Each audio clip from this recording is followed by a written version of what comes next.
Cuando Lucy salió del despacho de Evans, llevaba un bloc en la mano derecha y una expresión de desagrado en la cara.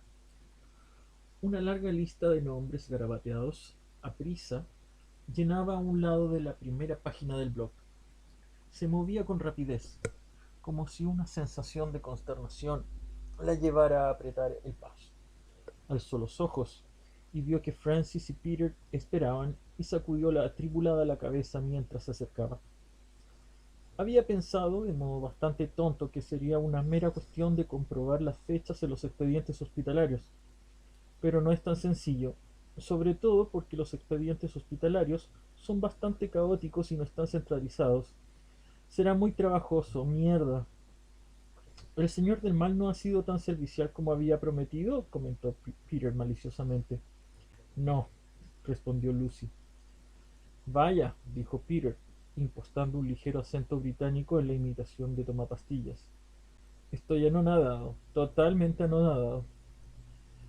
Lucy siguió avanzando por el pasillo a un paso tan rápido como sus pensamientos.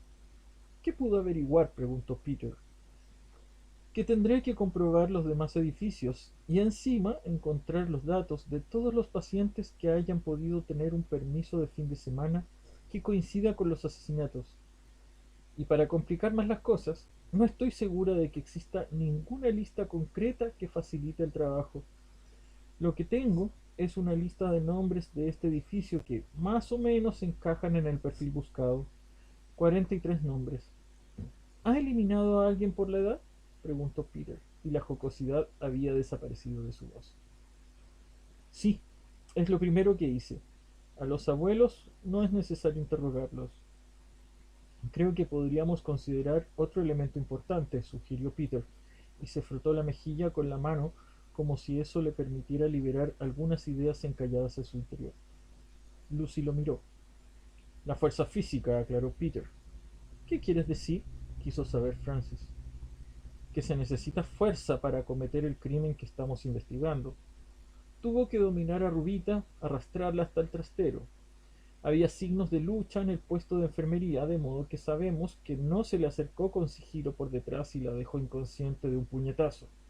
De hecho, sospecho que le apetecía pelear. Cierto, suspiró Lucy. Cuanto más la golpeaban, más se excitaba.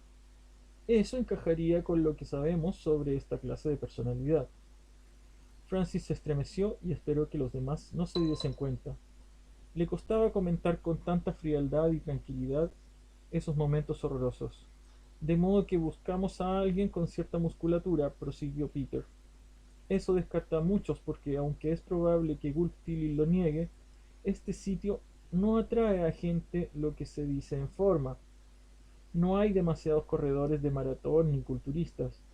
Y también deberíamos reducir la lista de posibles sospechosos a un límite de edad. Hay otra área que nos permitiría afinar más la lista, el diagnóstico. Quienes tengan antecedentes de comportamiento violento, quienes sufren trastornos mentales que podrían incluir el asesinato, esos son los verdaderos sospechosos. Exacto, corroboró Lucy. Si obtenemos un perfil del hombre que estamos buscando, veremos las cosas con claridad. Se volvió hacia Francis. Pajarillo, necesitaré tu ayuda. ¿Qué necesita?, preguntó Francis ansioso. Creo que no conozco la locura. Francis pareció confundido y Lucy sonrió. No me malinterpretes, aclaró. Conozco el lenguaje psiquiátrico, los criterios de diagnóstico, los tratamientos y el material bibliográfico, pero no sé cómo se ve desde dentro al mirar hacia afuera. Tú podrías ayudarme en eso. Necesito saber quién podría haber cometido estos crímenes y será difícil encontrar pruebas consistentes. De acuerdo, dijo Francis, a pesar de no estar seguro. Peter asentía con la cabeza, como si viese algo que fuera evidente para él y tuviera que serlo para Lucy, pero que Francis no captaba. Estoy seguro de que puede hacerlo. Posee un talento innato, ¿verdad que podrás, pajarillo? Lo intentaré. En una parte muy profunda de su ser oía un murmullo, como si hubiera estallado una discusión entre su población interior hasta que por fin distinguió a una de las voces. Cuéntaselo, no pasa nada. Diles lo que sabes. Dudó un instante y habló con la sensación de ser una marioneta. Hay algo que deberían tener en cuenta. Lucy y Peter lo miraron como si les sorprendiera que aportara algo a la conversación. ¿Qué? Preguntó la fiscal. Peter tiene razón en eso de que el asesino tiene que ser fuerte, asintió en dirección a su amigo. Y también en que no hay muchas personas así en el hospital. Imagino que eso es lógico, pero no del todo. Si el ángel oía voces que le ordenaban atacar a Rubita y a esas otras mujeres, bueno, no es imprescindible que sea tan fuerte como sugiere Peter. Cuando las voces te dicen que hagas algo, te lo gritan con insistencia machacona. El dolor, la dificultad, la fuerza, todo es secundario. Simplemente haces lo que te exigen, te superas. Si una voz te ordena que levantes un coche o una roca, lo haces, o te matas intentándolo. El asesino podría ser casi cualquiera porque encontraría la fuerza necesaria. Las voces le ayudarían a encontrarla. Se detuvo y oyó un eco profundo en su interior. Eso es, muy bien, Francis. Peter lo contempló y esbozó una sonrisa. Le dio un golpecito amistoso en el brazo. Lucy también sonrió y soltó un largo suspiro. Lo tendré en cuenta, Francis. Gracias. Tal vez tenga razón. Eso demuestra que no se trata de una investigación corriente. Las pautas son distintas aquí dentro, ¿verdad?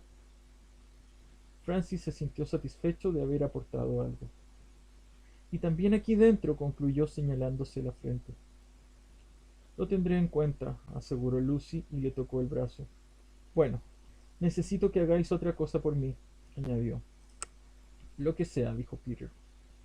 Evans sugirió que hay formas de ir de un edificio a otro por la noche sin que los de seguridad te vean. Podría preguntarle a qué se refiere exactamente, pero me gustaría implicarlo lo menos posible. Comprendo, aseguró Peter con rapidez, quizás demasiada, porque Lucy le lanzó una mirada intensa. Tal vez podríais investigarlo entre los pacientes. ¿Quién conoce la forma de ir de aquí para allá? ¿Cómo se hace? ¿Qué riesgos hay? ¿Y quién querría hacerlo? ¿Cree que el ángel vino de otro edificio? Quiero averiguar si pudo hacerlo. Comprendo, repitió Peter. Averiguaremos lo que podamos, añadió tras una breve pausa. Perfecto, dijo Lucy. Voy a ver al doctor Gulptilil para comprobar las fechas con más detalle. Le pediré que me acompañe a las demás unidades para obtener una lista de nombres probables en cada una de ellas. Podría eliminar también a los que padecen retraso mental profundo, sugirió Peter. Eso reducirá el campo. Tienes razón, asintió Lucy. Nos reuniremos en mi despacho antes de cenar y compararemos notas. Se volvió y se alejó con brío por el pasillo. Francis observó cómo los pacientes que deambulaban se apartaban a su paso. Tal vez la temiesen, porque ella estaba cuerda y ellos no. Además, ella representaba algo extraño, una persona con una existencia más allá de esas paredes. Pensó que lo más paradójico de ver a alguien como ella en el hospital era que introducía una sensación de inseguridad en el mundo alucinado en que los pacientes vivían. Había muy pocos en este edificio a los que les gustara la alteración que Lucy provocaba en su mundo.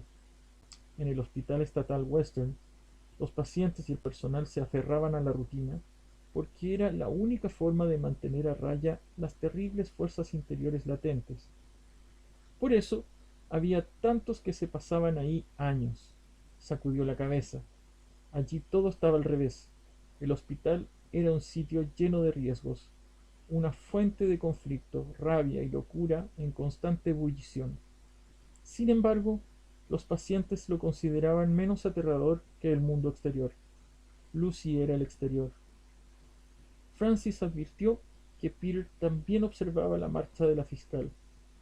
Notó cierta frustración en su rostro, una frustración debida a su encierro. Francis pensó que ella y el bombero eran iguales en algo. Ese no era su sitio. No estaba seguro de que fuera también su caso. Será peliagudo, pajarillo, comentó Peter, y meneó la cabeza. ¿Qué quieres decir? Bueno, Lucy cree que no es nada difícil, solo algo para mantenernos ocupados y concentrados, pero es un poco más que eso. Francis lo miró esperando que se lo explicase. En cuanto empecemos a hacer la pregunta de Lucy, alguien se enterará de nuestra curiosidad. Se correrá la voz y tarde o temprano lo oirá alguien que sabe cómo ir de un edificio a otro al anochecer, cuando se supone que todo el mundo está encerrado, medicado y dormido.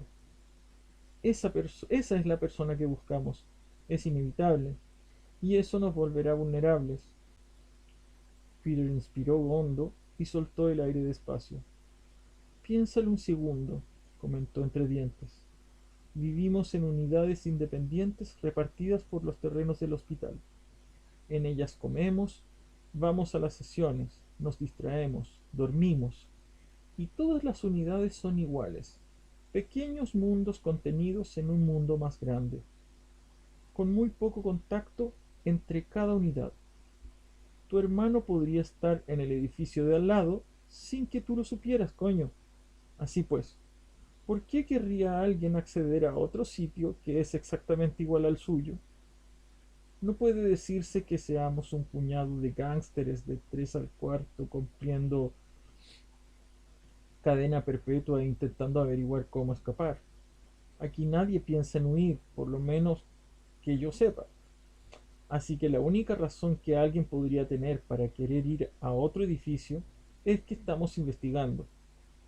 Y cada vez que hagamos una pregunta que pueda indicar al ángel que tenemos una pista que podría conducir hasta él, Peter dudó. No sé si ha matado a algún hombre. Puede que solo a esas mujeres. Su voz se fue apagando. Esa tarde, Negro Grande y la enfermera Caray organizaron un ejercicio de pintura en sustitución de la habitual sesión en grupo del Señor del Mal. No explicaron dónde estaba Evans y Lucy tampoco se encontraba allí. Los 12 miembros del grupo recibieron unas grandes hojas blancas de papel grueso y rugoso. A continuación, los situaron alrededor de la mesa y les dieron a elegir entre acuarelas y lápices de colores. Peter se mostró receloso, pero a Francis le gustó hacer eso en lugar de participar en una sesión concebida para recalcar su locura y contrastarla con la cordura de Evans, como si ese fuese el único objetivo de las sesiones del grupo. La mayoría parecía coincidir con Francis y estar acostumbrados a esta clase de modificación favorable de la rutina. Era probable que no fuera la primera vez que los reunían de ese modo. Pusieron las hojas delante de ellos, tomaron los lápices o un pincel y aguardaron como conductores de carreras a la espera de la orden de salida. Cleo tenía una expresión ansiosa, como si ya supiese qué quería dibujar, y Napoleón tarareaba una tonadilla marcial mientras contemplaba su hoja y frotaba el borde con los dedos. La enfermera Caray, a la que Francis consideraba una mujer demasiado autoritaria, se situó en el centro del grupo. Trataba a los pacientes como si fueran niños, algo que Francis no soportaba. Al señor Evans le gustaría que dibujaseis vuestro autorretrato, anunció. Algo que muestre cómo os veis a vosotros mismos. ¿No puedo dibujar un árbol? Preguntó Cleo, y señaló las ventanas. Al otro lado del cristal y de los barrotes se veía un árbol del patio interior mecido por una ligera brisa y el leve movimiento de sus hojas verdes. No, salvo que te pienses a ti misma como un árbol, respondió la enfermera Caray, tajante. Un árbol yo, reflexionó Cleo. Levantó un brazo regordete y lo flexionó como un culturista. Un árbol muy fuerte. Tal vez, sonrió la enfermera y se encogió de hombros. Peter levantó la mano. ¿Quieres hacer alguna pregunta? Dijo la enfermera. Sí, afirmó Peter y sonrió. Pero pensándolo mejor, no. No, gracias. Estoy bien. Cogió un lápiz negro de un montón en el centro de la mesa y lo blandió como una floridura. Noticiero, sentado a su lado, hizo exactamente lo mismo, un único lápiz negro. Francis eligió una bandejita de acuarelas: azul, rojo, negro, verde, naranja, marrón. Tenía un vaso de plástico lleno de agua.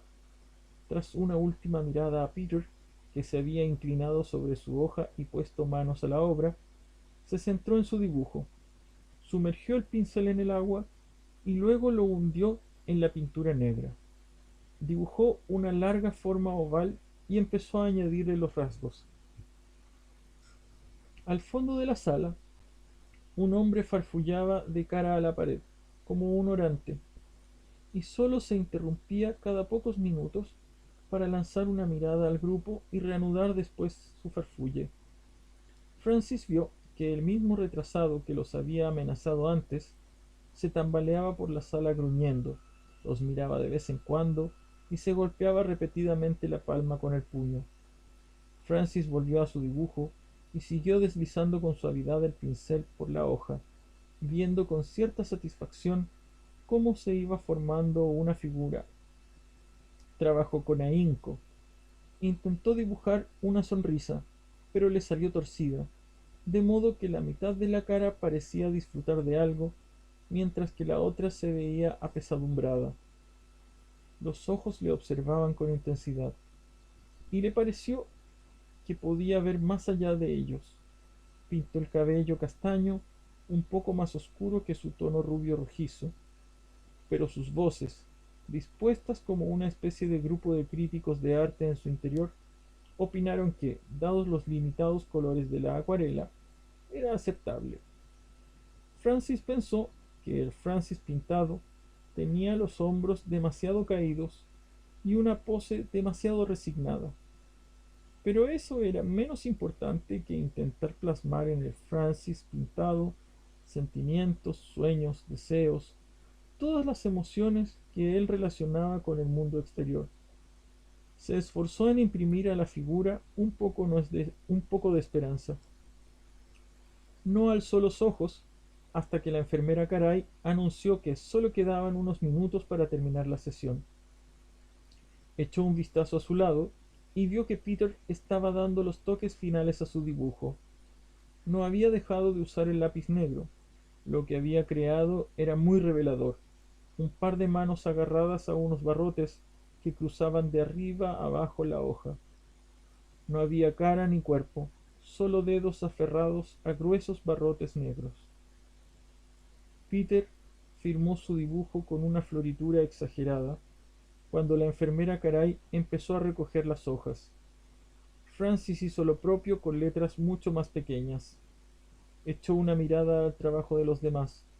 Cleo había pintado un árbol, un grueso roble, con ramas muy extendidas y llenas de hojas verdes, y una cara perdida entre el follaje que, a su parecer, reflejaba el carácter de aquella mujer aspirante a reina. Noticiero, por su parte, había dibujado simplemente la primera página de un periódico. Francis no pudo leer el titular, pero supuso que tenía algo que ver con el hospital.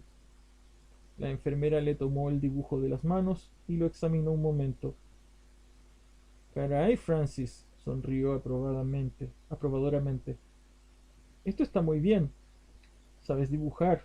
Levantó el retrato y lo admiró. Buen trabajo. Estoy sorprendida. Negro Grande se acercó y miró el dibujo de Francis por encima del hombro de la enfermera. Él también sonrió. Vaya pajarillo, exclamó. Está muy bien hecho. El chico tiene un talento que no había contado a nadie. La enfermera y el auxiliar siguieron recogiendo los demás dibujos y Francis se encontró junto a Napoleón. Napi, le dijo en voz baja, ¿cuánto tiempo llevas aquí? ¿En el hospital? Sí, aquí, en Amherst.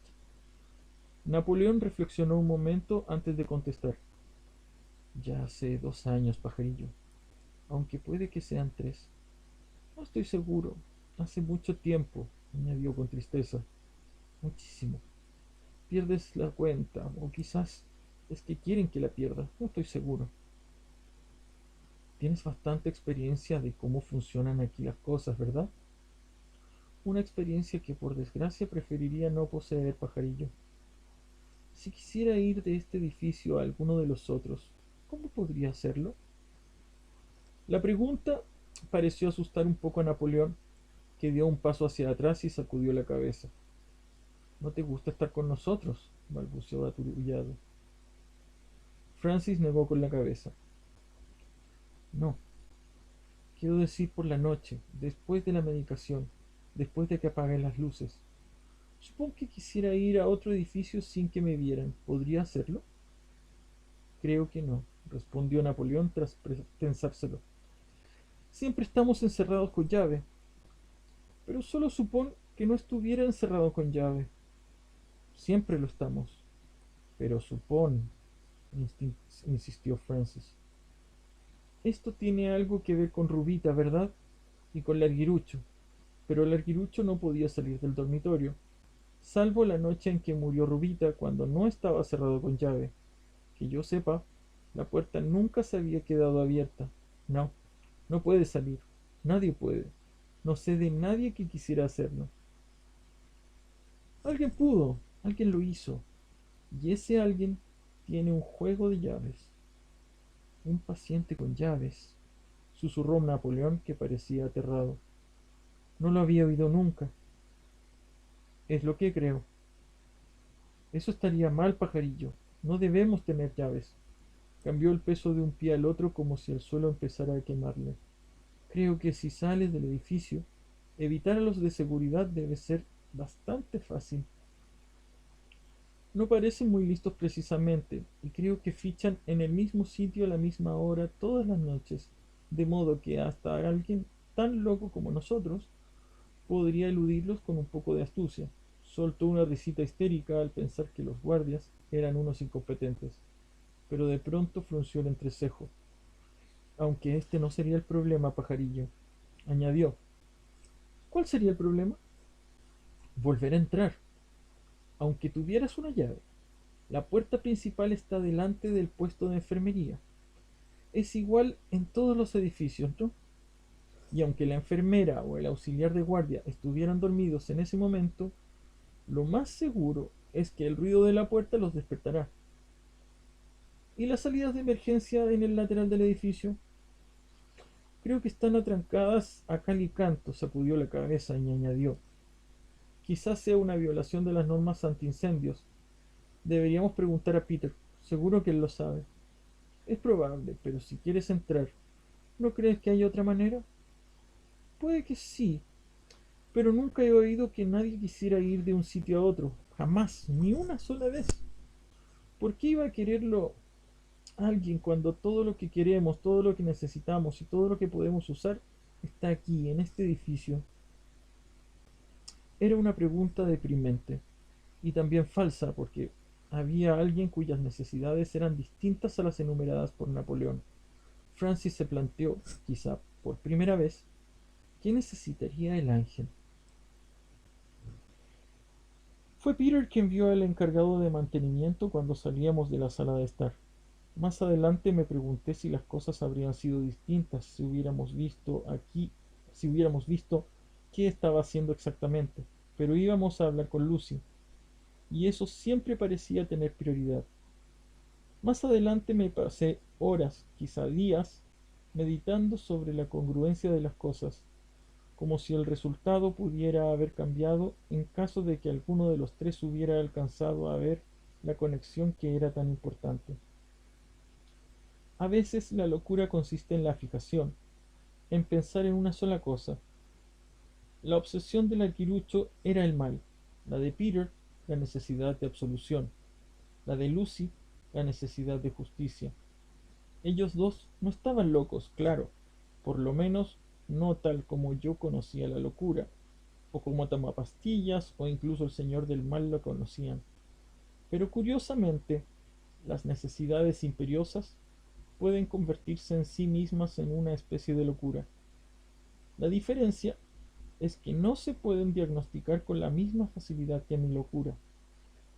Aún así, ver al encargado de mantenimiento, un hombre de mediana edad con ojeras, vestido con camisa y pantalones grises y botas de trabajo marrones, con el cabello lleno de polvo y la ropa manchada de grasa. Debería habernos advertido de algún modo extraño, secreto. Agarraba la caja de herramientas de madera con una mano mugrienta y un trapo sucio le colgaba del cinturón. Las llaves le tintineaban contra una linterna de plástico amarillo que llevaba sujeta a la cintura. Exhibía una expresión satisfecha, la de quien de repente vislumbra el final de una jornada larga y pesada. Ya no tardaré mucho. Casi he terminado. Joder, qué cabrona, le dijo a los hermanos Moses. Y tras encender un cigarrillo, se dirigió hacia un almacén al otro extremo del pasillo. Cuando lo pienso, veo muchos detalles que deberían haber significado algo. Pequeños momentos que deberían haber sido grandes momentos. Un encargado de mantenimiento, un hombre retrasado, un administrador ausente, un hombre que hablaba consigo mismo, otro hombre al parecer dormido en una silla, una mujer que creía ser la reencarnación de una antigua princesa egipcia. Yo era joven y no sabía que el crimen es como el mecanismo de una transmisión, tuercas y tornillos, ejes y piñones que se engranaban entre sí para crear un impulso independiente hacia adelante, controlado por unas fuerzas similares al viento, invisibles pero detectables a través de un papel que de repente sale volando por la acera, de la rama de un árbol inclinado hacia un lado, o de unas agoreras nubes de tormenta que cruzan el cielo a lo lejos. Tardé mucho tiempo en darme cuenta de eso. Peter lo sabía y Lucy también. Quizás eso era lo que los relacionaba, por lo menos al principio.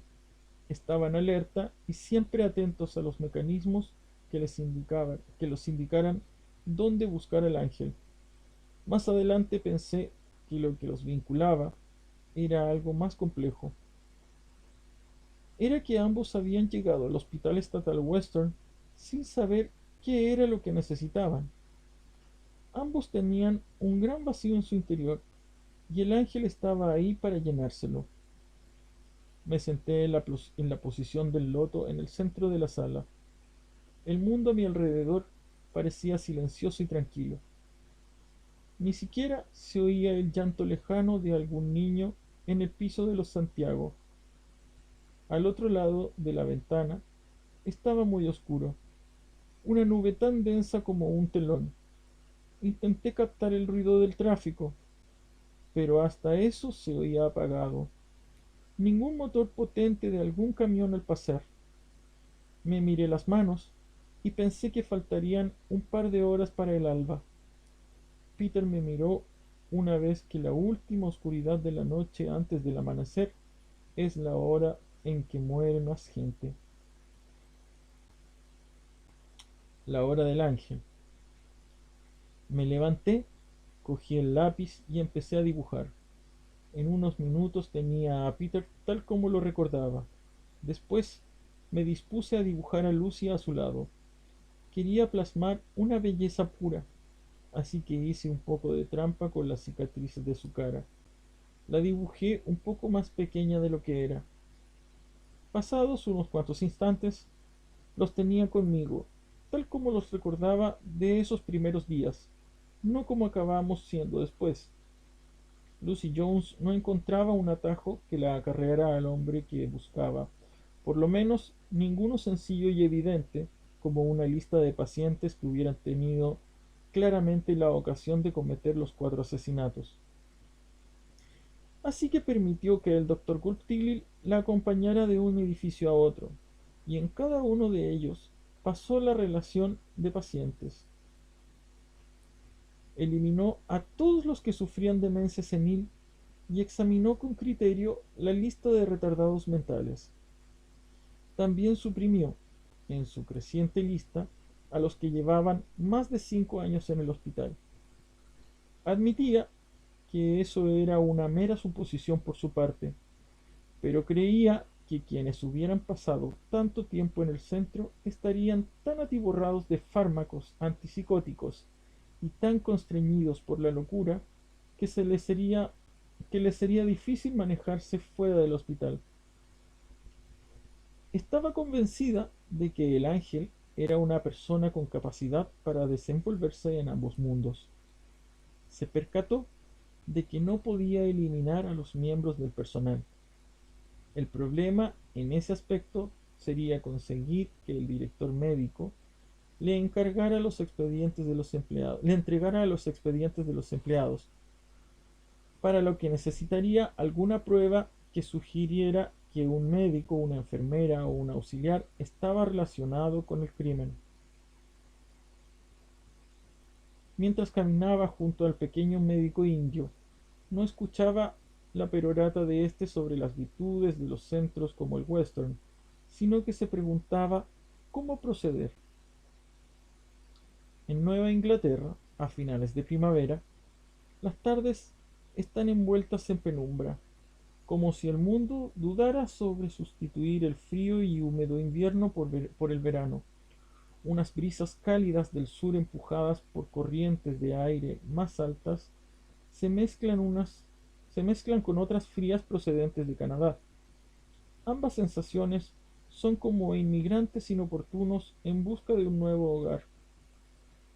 Lucy adquirió conciencia de las sombras que cubrían los terrenos del hospital y avanzaban inexorablemente hacia los edificios. Tenía frío y calor a la vez, una sensación parecida a la fiebre. Tenía más de 250 posibles sospechosos en la serie de listas que había elaborado en cada edificio, y le preocupaba haber descartado unos 100 nombres quizá demasiado deprisa. Además, habría unos 25 o 30 posibles sospechosos entre el personal, pero aún no podía abordar ese tema porque sabía que perdería el apoyo del director médico, cuya ayuda todavía necesitaba. Mientras se dirigía en el edificio Amherst, se percató de que no había oído ningún ruido ni ningún grito en las unidades por las que habían pasado. O tal vez sí, pero no los había registrado. Tomó nota mental de ello y pensó lo rápido que el mundo del hospital convertía lo extraño en rutina.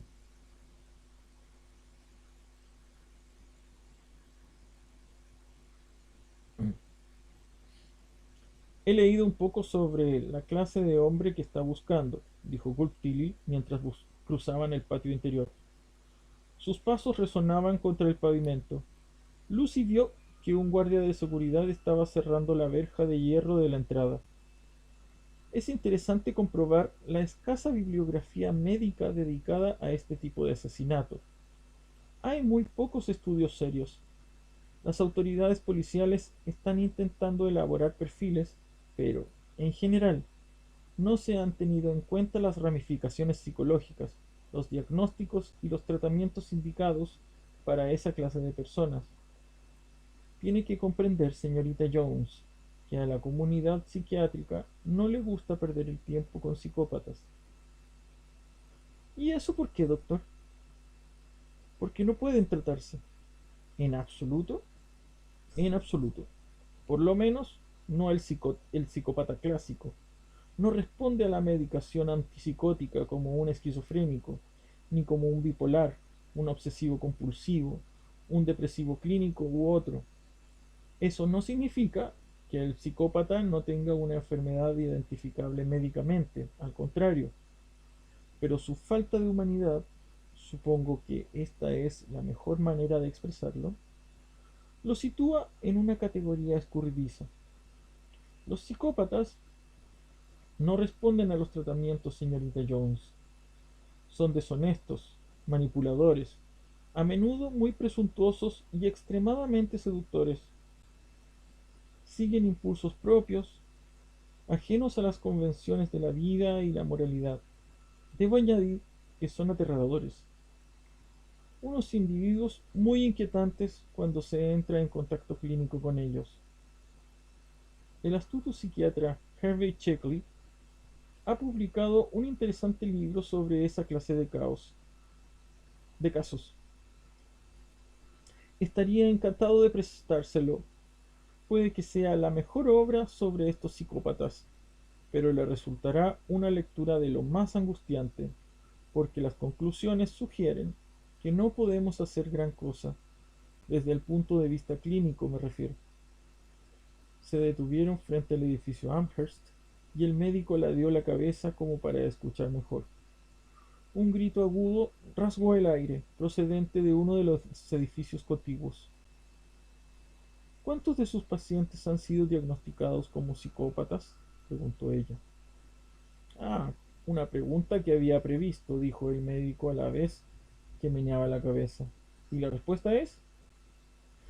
Los tratamientos que ofrecemos aquí no serían adecuados para una persona con ese diagnóstico, ni tampoco la atención residencial de larga duración, la prolongada medicación psicotrópica, ni siquiera los programas más radicales que de vez en cuando administramos, como la terapia electroconvulsiva. Tampoco resultan útiles formas tradicionales de tratamiento como la psicoterapia, añadió con esa risita suya algo arrogante que Lucy ya encontraba irritante. Ni siquiera el psicoanálisis clásico, no, señorita Jones. El Hospital Estatal Western no es un lugar para un psicópata. Su lugar es la cárcel, que es donde suelen estar. Pero eso no significa que aquí no pueda haber alguno, ¿verdad?, repuso Lucy tras dudar un momento.